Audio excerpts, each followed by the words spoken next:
am really excited to have Gary Weber join us, and he's a subject and collaborator in neuroscience studies. So Gary, thank you so much for being with us. Let's start with the idea of the elephant and the rider, and I know you've talked about that before, but let's reground in that first. Okay, Maureen, as we have discussed before, one chunk of new information we've gotten fairly recently is the fact that there's a conscious part of the brain and a part of the brain that is not conscious, that we're not aware of what's going on down there. The difference in processing capability between the rider, the conscious person that we are the blah, blah, talking all the time, is it runs a 40 to 60 bit per second processor. It handles basically 7 pieces of data at the same time and solve one problem. Very limited capability. The offline part, the elephant that we talk about, runs at least at 25 million bits a second and much higher than that because it's operating massively parallel. The rider has about 1/500,000th the capacity of the elephant. The elephant basically does all of the work. Virtually all of the decisions get made, all of the processing that gets done for the body is done in the elephant. The rider has a very small role in this. There's a reason we evolved this to be the way it is. But really everything, 99.99% of what gets done physically, mentally, emotionally, happens offline, parts were non-consciously available to us in the elephant. So begin getting at in your consciousness about the difference between what we're conscious of and what we can't be conscious of, which is the vast majority of all the processing that goes on, including decision-making and choices. So much of what we do is based on habit, and yet by being more conscious and using the practices you talk about, I can start to reprogram that unconscious elephant and shift some of those functions to my conscious rider. Well, you can't shift very much to the rider because there's not much processing capability there. What you find happens is that as you become more accustomed to working with this offline processor and recognizing that's where all the work gets done, that you begin de-emphasizing the strength of the rider and you more let go into the realization that in fact the decisions are all being made continuously in the elephant, second to second. Every decision that you make, whether it's do I go left or right at this next door, do I pick up the tea or the coffee, do I answer the phone or go someplace else, that's being made continuously offline in the elephant. We're not even conscious of that as the rider. It's just happening continuously through the day, almost second by second in the elephant without us even being aware that it's taking place. We're just up there basically as a press secretary. We only hear about the decisions if they're major ones that might impact us and need communication to other riders on other elephants.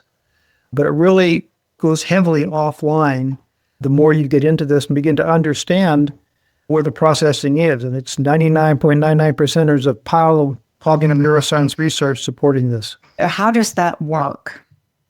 Well, how it works is, the elephant has lots of background information on all kinds of decisions. You might be making a decision in your business. And so the elephant has background history from having watched this operation go on for probably years and years. And what it does is a decision comes up, and the elephant has 2 sets. It has pro and con. And it's running pros and cons against all major decisions, even all minor decisions. It really votes, basically. It goes out and gets constituencies across the brain and assembles those and queues them up. And whichever one has the most votes, pros and cons, when the time comes to make a decision, that's who gets the nod, and that's what the decision is, and that's how it's transmitted up to the rider as a feeling. How the elephant talks to the rider by feeling. As a feeling comes up, it has a certain energy to it, and the rider just broadcasts out, okay, this is what we're going to do. But it's all done vote by vote by vote offline, almost none of which we're conscious of. So there are these constituent parts of my brain. Where do those parts come from that are voting pro and con? It's wherever the elephant finds them useful to engage them. There's kind of a recruiting process that goes on in complicated decisions where each side, pros and cons, runs around and gathers up constituencies all across the brain that might have some kind of an interest in this vote. But it's scattered all over the brain, and it's basically going around and trying to recruit enough people for the pros or the cons, whichever side you're on in the elephant, to get your votes there. And it will change with time. I mean, what was a good decision for your business before, with a lot of situations behind it, may become, if the elephant gets more and more information, con, if they will come up then and upset that, change the bias, and then shift it over to doing the con. It's an ongoing, continuous process of voting on who's really going to be pro or con and move this process ahead. I understand that when I'm out talking to people, there are different human constituents. But what's curious to me is in my brain, there are different constituents. How does that happen? Well, if you watch as you go through the day, you talk to people, you will see that we don't have the same personality show up for every meeting. If you meet with person A, there's a certain Maureen shows up for person A. Person B, then a different Maureen shows up for person B, and on and on. If it's A and B, B and C, A, B, and C, different Maureens show up for each one of those meetings. You can actually watch this change. You can feel it in the course of the day. So we have many, many different, it's not just one eye there. It has many, many hundreds, perhaps thousands of eyes there that situationally, on an ad hoc basis, or as relationships change, the Maureen changes. So it's really a dynamic process, which kind of undermines this idea that we have a constant eye that is there all the time talking to people. If you watch carefully, you don't think of what you say, you don't even think up your thoughts. And so you have to get a feeling for this, that in fact, this is a constantly changing, shifting ground, this Maureen thing we've got, or Gary thing, or whatever. I get that I'm different when I'm with my sweetie than I am with my business partner, and appropriately so. So it's almost as if I look at an infographic and there are lots of little people, all those little versions of me are, one may be soft and kind, one may be more directive and business focused, one may be more compassionate. All those constituents live inside of my brain, and they all vote against each other. Well, what they do is, as you show up in your meetings in the course of the day, there is, for that situation, and there's a lot of background on meeting with your sweetie, or meeting with your business partner, or meeting with your boss, or meeting with, one of your clients. There's a lot of background behind who shows up for each one of those things and what your past history has been with that particular person. That's what really gives you this sense of, okay, which Maureen shows up and how is she going to manifest today? Because that may also change as you meet your client with time, or different clients, or you've had good experiences or bad experiences with them. So that Maureen can change, but it is sorted out for each individual situation on an ad hoc basis, which Gary or Maureen or Bob or Fred shows up for whatever meeting is taking place. And so it's important to recognize as leaders that we have this shifting ground, and the people we're talking to, they're having the same kind of shifting ground. So they're making this decision, a different personality as we are. What's happening in the brain that relates to confirmation bias? One of the most, I'd say, not good things that we evolved into our current hierarchical structure in our brain, which we evolved probably starting 70,000 years ago, really got ranked up maybe 45,000 years ago, is confirmation bias. We were in large hierarchical organizations. We were able to get large masses of forces assembled in complicated roles and reassign them to do some amazing things. And with that, we became the dominant species on the planet. Part of that hierarchical confirmation or hierarchical structure relied upon confirmation bias. And what it was I'm going to take whatever information I have now, I'm going to keep gathering more information to support that belief. So if I believe it's the left, then I keep gathering information that supports my belief that it's left. And I just reinforce that continuously. How this really bothers us as managers, or really confounds us as managers, is that we have a difficult time getting contrary inputs. We are so, you can see it in today's news media with the fake news, etc. We keep feeding into what we already believe. If we read left-leaning newspapers, we keep reading left-leaning newspapers. Well, right, whatever. If you like the Eagles and you don't like the Patriots, then you keep gathering Eagle information and not doing Patriots information. So you just keep building up more and more information supporting your already existing biases.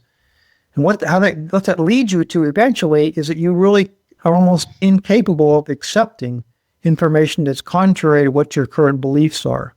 This can be, so some research on this that shows that, in fact, if you get fed information that strongly contradicts your current biases, you will, in your brain, try to find some way to twist that around so it really supports what you already believe. So it's very important that managers, especially if you're in the C-suite, have some way to get some unwanted contrary inputs different from your current misconceptions. Every time I log onto my computer, I get more information about the stuff I read regularly, and I don't get much information at all about contrary points of view. So I'm already being fed data that supports my bias, and then my brain kicks in and reinforces that. Well, that's an important observation, which you make. If you're on YouTube or something, you look over to the right-hand side, you will notice you get fed not just things that support your confirmation bias, but many things that are emotionally charged. Google has found that, everybody else has found that. If you have very strong emotionally charged beliefs, what you want to be fed is even stronger confirmation. Yeah. And so Google teased this up. The penny you talked to about the who did what when in the past administrations in the past 5 or 10 years, they just feed into the most emotionally charged input they can have that confirms your bias. And you will jump to that. And the stronger it is, the more powerful it is, the more you'll go that direction. So they just feed this direction more and more. It doesn't matter from the outside, really, if the United States people, this is a personal viewpoint, whether they went left or right, just that they weren't far apart. And so a lot of their feeding into this thing, that fake news, was really designed, apparently, to split us apart even more and more and more. And so now we've lost our middle. All we have is left and right. So we've got to find some way to force ourselves to get some unwanted contrary inputs. And I would suggest the ways to do this are to really make a conscious effort to get some viewpoints from the other side. There is a rational decision on both sides of the equation. It's not all one or the other, but you better recognize that there is something behind other people's viewpoints. And if you can, get another news source, read something, meet somebody who comes from that other standpoint, you need that to get yourself self-corrected. And that's why I urge people to start, bring in consultants from outside that don't just give you what you want to hear, which is a real bias in consultants. They want to get this contract. They want to keep it going on. So they will tend to find out what you want to hear, and they will tend to give you what you want to hear. So from that standpoint, you need to look very hard to get contrary inputs. And managers have to also, at the same time, be open to accepting honest input from subordinates and peers without fear of being punished. They have to recognize that you are interested in the truth, in some different perspective on what you're doing, but many managers are not secure enough in themselves to be able to accept that. So they will just shut down any input that doesn't fit into their bias, and they're the ones that get into trouble with their business. You get into your business and you won't listen to any input from outside. How do you know the stories about your business are true? We believe they're true. We believe these things. We believe they're this and that. But if you look at the history of the last 10 years, at what's happened to many businesses, they've been completely blindsided. They completely missed the obvious challenge. And so there are ways to just ask very simple questions about the stories in your business. Find out what the stories about your business are. Are they true stories? Are they just things you've been telling yourself? And can you be certain they're true? Do you have anybody giving you a completely 180 degrees out, different perspective? But if you don't do that, what you're going to do is you're going to be sitting there and suddenly Amazon appears on the scene. And unless you're ready for that, unless you can see that coming someplace along the line, you're just wiped out. The big disruptions you're not going to see. There the last 30 years, there are countless stories of big businesses, very successful, who completely missed the turn. because they were so stuck in their stories. So it sounds like even if I get contrary viewpoints, they will feel uncomfortable as the elephant passes this information to the writer. So say I'm liberal, but I have a trusted family member who's conservative. They give a well-articulated point of view. That's going to feel worse to me than I hear even a less articulate point of view that confirms mine. Is that correct? That's absolutely correct. Yes. I mean, if you anything from the other side, there's going to be a very strong attempt made by your elephant that's really leaning that way strongly to twist it around to make it look like it really, okay, it's really this over here. They could turn it 180 degrees. But if someone comes in from the other side, you have to find some way to predict that coming. Left and right, yes, but also just look at your business. You just run down a long, long list of companies who completely missed the turn. These changes shouldn't have happened. They should have been able to see this coming. You could argue that Walmart should never have happened. There were so many other people in that space, and yet it happened. No one in that space saw this coming, nor did they see what would happen with Amazon coming. The same thing happened in books, publishing. So many places just didn't see it coming. You have to get contrary information in, so in fact you're ready for the possibility that your stories about your business are completely true. They may be false, may be totally false. You need to be prepared for that by getting some contrary information from some source. Consultants, media, whatever, find some way to get contrary information.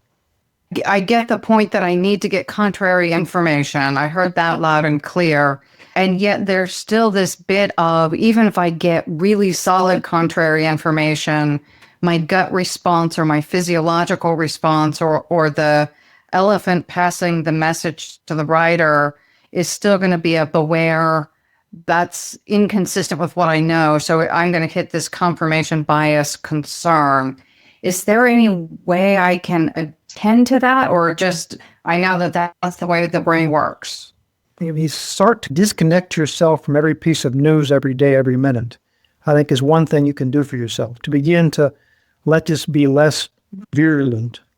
I mean, do you really need to know every piece of news all the time, every day? If you're chasing that, then you're going to get fed. You're going to seek to feed that and strengthen it over and over again, your confirmation bias.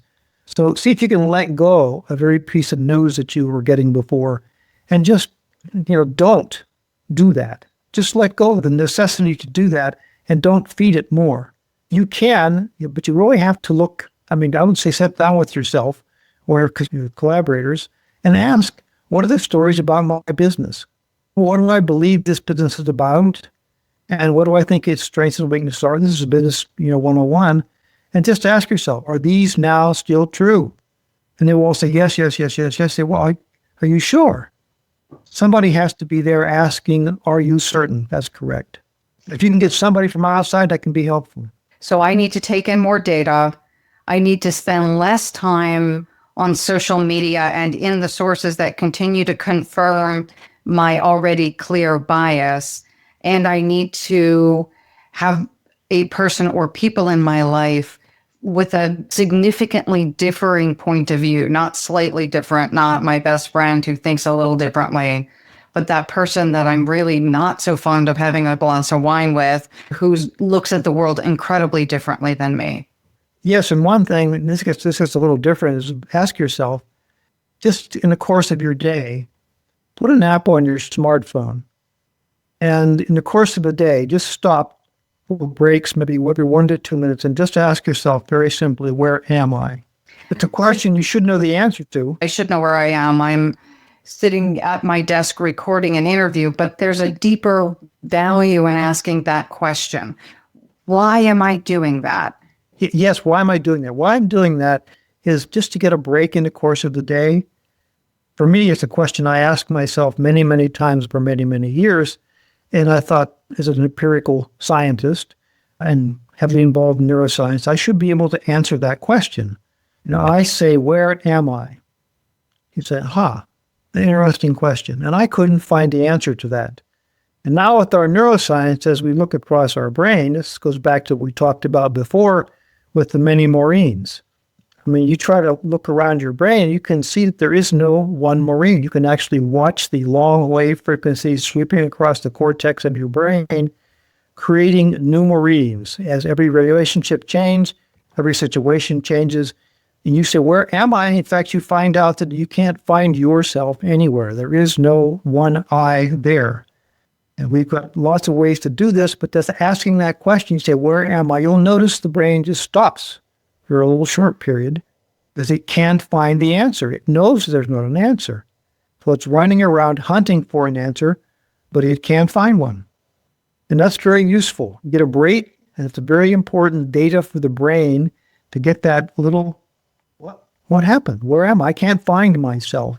You begin to undermine this belief that we, in fact, are one continuous entity that makes decisions, because, in fact, we don't make decisions. The I doesn't make decisions. The elephant makes decisions. The writer doesn't make decisions. The elephant makes decisions. And so what are we doing? And where are we? You're saying I should do this on a regular basis every day because it gives my brain an opportunity to kind of recalibrate. This is an ongoing practice that allows my brain to recalibrate. And the value is the ongoing 30-second break or minute break that my brain takes and recalibrates and then comes back online more effectively. Correct. Yes. Even if it's just to give your stream of craziness during the course of the day a break. If you just stop for a minute or two and just ask yourself, where am I? You'll be surprised at the answer. I mean, you might think, well, I'm sitting at my desk. But you say, well, yeah, but where am I? Yeah, and this is a desk here. But this I that's going around talking to itself all day long, criticizing itself, judging itself, blaming itself, telling it to do itself better, frightened, anxious, is that a real entity? And you begin looking, where am I? You should be able to find that. And we know inside the brain, watching the brain operate, it's not any place. It's all over the place. So you begin to understand that, in fact, it's the elephant that's doing all this work. And what you as the writer are doing is not that important. Because we can't even find out where you are as the writer. And we see you change all the time. You constantly change. Yeah, I do constantly change, much to the chagrin, I think, of people who think they understand me.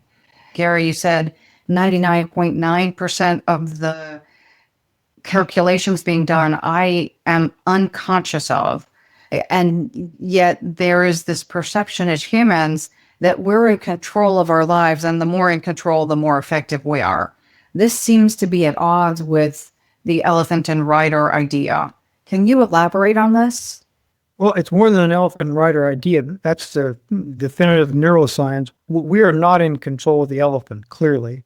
But you say, well, can we understand the fact that we don't have control over the forces that move our lives? To quote Albert Einstein, a questioner asked him, how did you come up with these amazing discoveries? And Einstein says, I claim credit for nothing. Everything is determined, the beginning as well as the end, by forces over which we have no control. And so that was the voice of one of the most intelligent persons of the last century. We really do not have control over who wins the election, who has the weather, who controls the volcanoes. We just don't have any control over those mega events, nor do we have any control over something as simple as, do we think up our thoughts?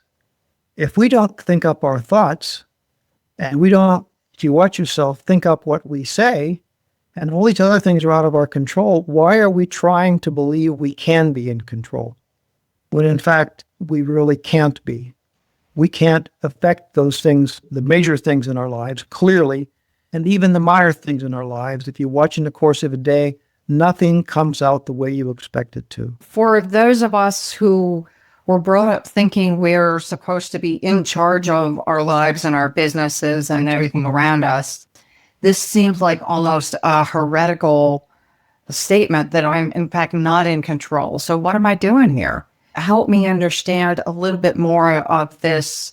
You're not in control, and yet you live your life in a way that you're an incredibly intelligent, successful man. How did you get there? How does this work for you? Well, I was a highly deterministic person. until I finally saw, in fact, that I wasn't even there. That did this, where am I? Who am I? What is this thing? And I found out from all the reasoning we just discussed that, in fact, I wasn't there. And I was never in control. I believed I had been. And so the great thing about it was it became a wonderful way to live, because I didn't punish myself as a fundamental Christian X by saying how bad I was, how guilty I was for not succeeding, why I failed. You begin to recognize, look, all I can do is show up 100% and just do what comes to me to be done. And I found that to be an amazingly efficient way to operate and a much more creative way to operate.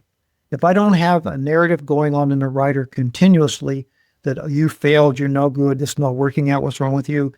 If you don't have that narrative going on, things get a lot different. And so you then can look like the smartest person in the room. When I ended up, did all these things happen to me, and I found out that I wasn't there, wasn't in control, it's amazing how much better I became at business, because I was the only person in the room all the time. Everybody else was someplace else in the room for most of the meeting. So I was the only person who really caught all the intonations, all the voice changes, had done the work ahead of time.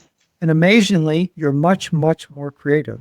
So it's actually not to be in control of your life turns out to be much more effective than trying to be in control of it. So if I'm not in control, then I can let go of those inner conversations. And because I've let go of that, I can now be fully present to what's happening in a meeting, or as I'm writing, or as I'm in conversation. All of my parts, all of those Marines can now show up and be engaged because they're not off doing the other things that brains do. Exactly. You look at why we're so anxious, so frightened, so out of control, so concerned, because we think we should be in control, but it's clear we can't be.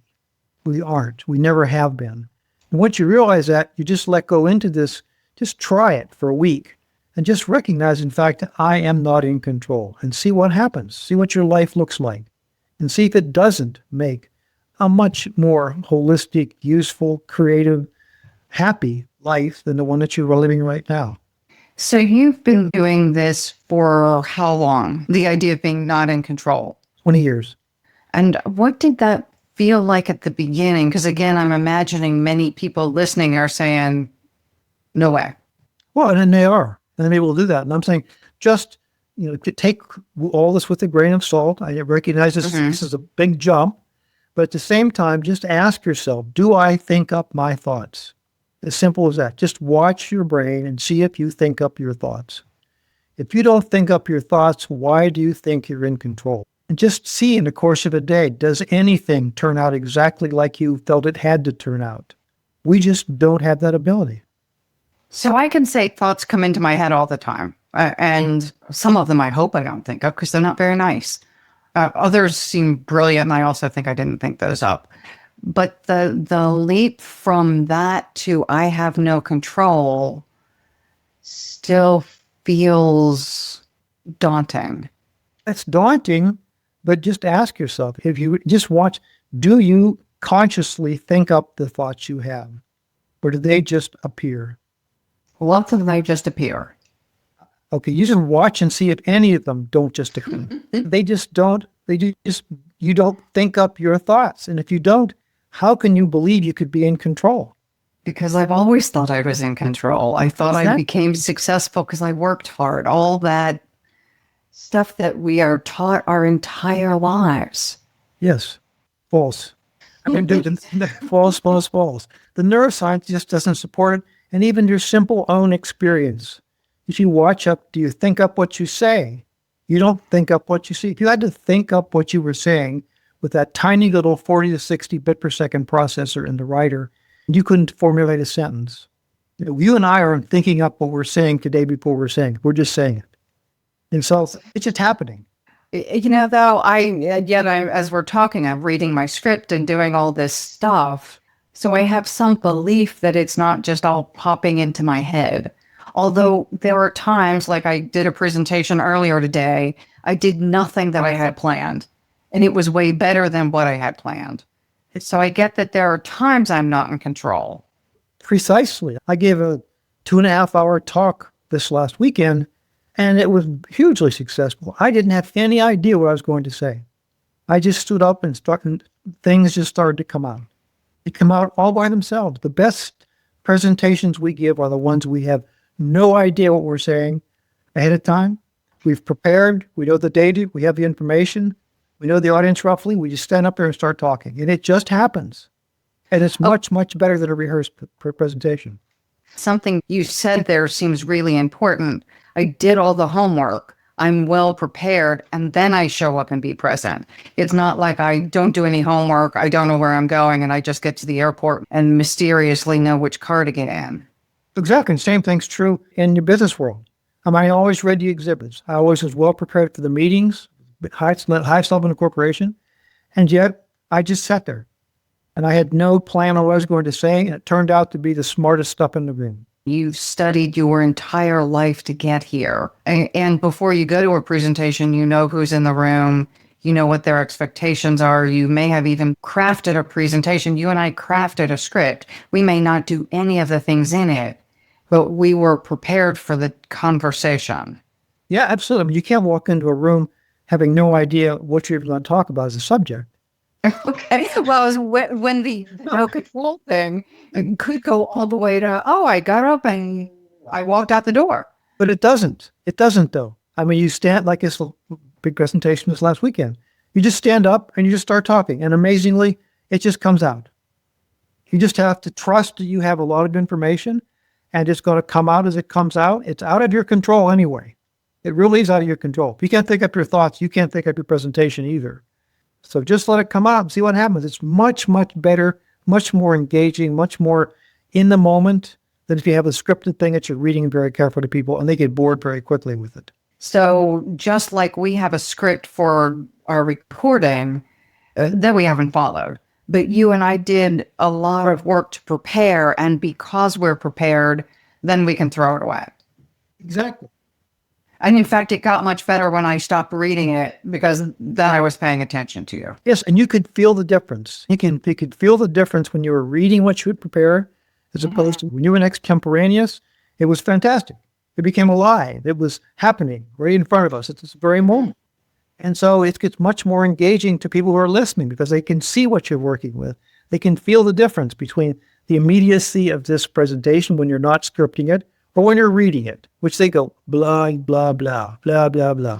That's kind of how I feel too, but I still need to get your name right. So, and some of your experience. So some scripting seems relevant and appropriate, or you're going to tell me no. I don't have that experience. I've done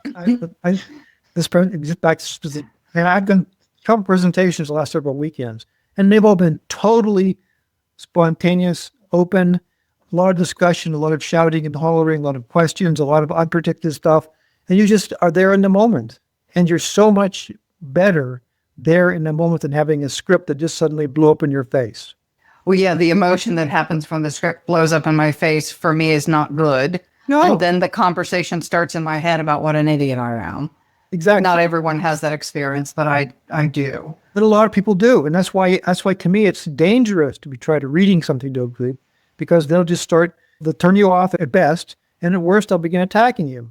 And if you've got a prepared script, the script blows up in your face. Often.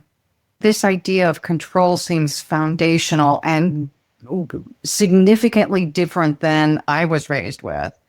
That the most effective leaders, yes, do all the work to prepare. So I don't walk in unprepared and just have stuff come out of my mouth that I don't have to be responsible for.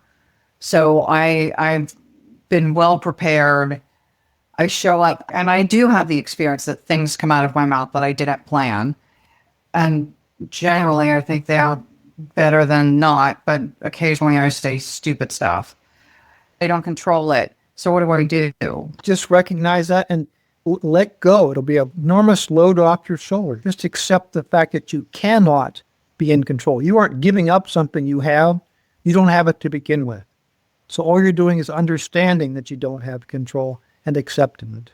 So I would pose to our listeners then to do an experiment, not with the biggest thing you do in life, but with something that if it goes wrong, the consequences are small, and try on the awareness that in fact you're prepared and you're going to be present and trust that the right content will come out of your mouth because you're prepared and present, and the elephant actually has the information and is more effective at giving the writer that information than our traditional role of writer trying to calculate. So with that, Gary, can you give our listeners a way to contact you, and then we'll wrap? Just put my name in Google. Okay. And you have a website and books. All kinds of website, books, videos, podcasts, interviews, articles, all kinds of stuff. You're amazingly generous with your content. So as people want to learn more about this and test out these ideas, I strongly recommend Gary's blogs and books. They are just brilliantly helpful. I encourage you to give it a shot.